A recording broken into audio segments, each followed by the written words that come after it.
আসসালামু আলাইকুম, স্বাগতম জানাচ্ছি বিবিসি নিউজ আন্তর্জাতিক সংবাদে। শুরুতেই সংবাদ শিরোনাম, এরপর বিস্তারিত। ইরানের ভেতরে যেভাবে যুক্তরাষ্ট্রের বিমান সেনা উদ্ধার মিশন। ইরান যুক্তরাষ্ট্র ৪৫ দিনের যুদ্ধবিরতির আলোচনা অ্যাক্সিওস। ইরানের ড্রোন হামলা ও ট্রাম্পের প্রতিশোধের হুমকি, উত্তপ্ত মধ্যপ্রাচ্য।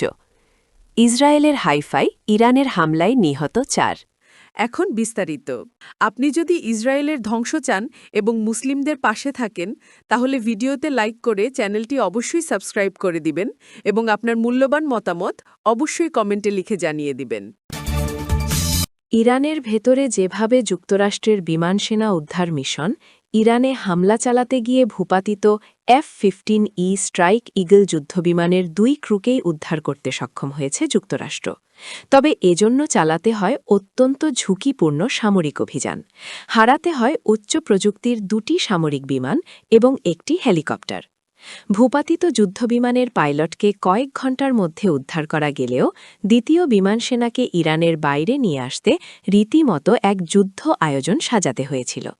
যুক্তরাষ্ট্রের স্পেশাল ফোর্সের কয়েকশো সদস্য অংশ নেন অভিযানে।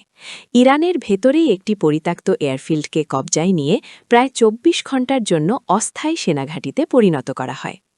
একজন বিমান সেনাকে উদ্ধারের জন্য চরম ঝুঁকিপূর্ণ এই অভিযানকে সমর ইতিহাসের অন্যতম জটিল এক অপারেশন হিসেবে দেখছেন বিশেষজ্ঞরা। ব্রিটিশ সংবাদমাধ্যম দ্য ডেইলি মেইলে অভিযানের সময়কার ঘটনা প্রবাহ তুলে ধরা হয়েছে। ইরান যুক্তরাষ্ট্র ৪৫ দিনের যুদ্ধবিরতির আলোচনা অ্যাক্সিওস। ইরান যুদ্ধের ৩৯তম দিনে মধ্যপ্রাচ্যে নতুন করে ব্যাপক উত্তেজনা দেখা দিয়েছে। ৬ এপ্রিল ইসরায়েল, কুয়েত, সংযুক্ত আরব আমিরাত এবং বাহরাইনে একযোগে ক্ষেপণাস্ত্র ও ড্রোন হামলা চালিয়েছে তেহরান। এরই মাঝে যুক্তরাষ্ট্র, ইরান ও আঞ্চলিক কয়েকটি মধ্যস্থতাকারী দেশ সম্ভাব্য ৪৫ দিনের একটি যুদ্ধবিরতির শর্তাবলী নিয়ে আলোচনা করছে বলে জানিয়েছে মার্কিন অনলাইন সংবাদমাধ্যম অ্যাক্সিওস। এই আলোচনা শেষ পর্যন্ত মধ্যপ্রাচ্যে চলমান যুদ্ধের স্থায়ী অবসানের পথ তৈরি করতে পারে বলে ধারণা করা হচ্ছে। তবে বিবিসি নিউজ তাৎক্ষণিকভাবে এই প্রতিবেদনটির সত্যতা যাচাই করতে পারেনি। এই বিষয়ে মন্তব্যের জন্য হোয়াইট হাউস যোগাযোগ করলেও তাৎক্ষণিকভাবে কোনো সাড়া পাওয়া যায়নি। ইরানের ড্রোন হামলা ও ট্রাম্পের প্রতিশোধের হুমকি, উত্তপ্ত মধ্যপ্রাচ্য। মধ্যপ্রাচ্যের যুদ্ধের দামামা নতুন করে বেজে উঠেছে। সোমবার ৬ এপ্রিল ইরান একাধিক ড্রোন ও ক্ষেপণাস্ত্র হামলা চালানোর পর নতুন করে ভয়াবহ প্রতিশোধের হুমকি দিয়েছে। এর আগে মার্কিন প্রেসিডেন্ট ডোনাল্ড ট্রাম্প হরমুজ প্রণালী খুলে দেওয়ার জন্য ইরানকে কঠোর সতর্কবার্তা দিয়েছিলেন। ইসরায়েল, কুয়েত ও সংযুক্ত আরব আমিরাত জানিয়েছে তারা ইরানের বড় ধরনের ক্ষেপণাস্ত্র ও ড্রোন হামলার মুখে পড়েছে। তেহরানের পক্ষ থেকে জানানো হয়েছে এই অভিযান কেবল শুরু।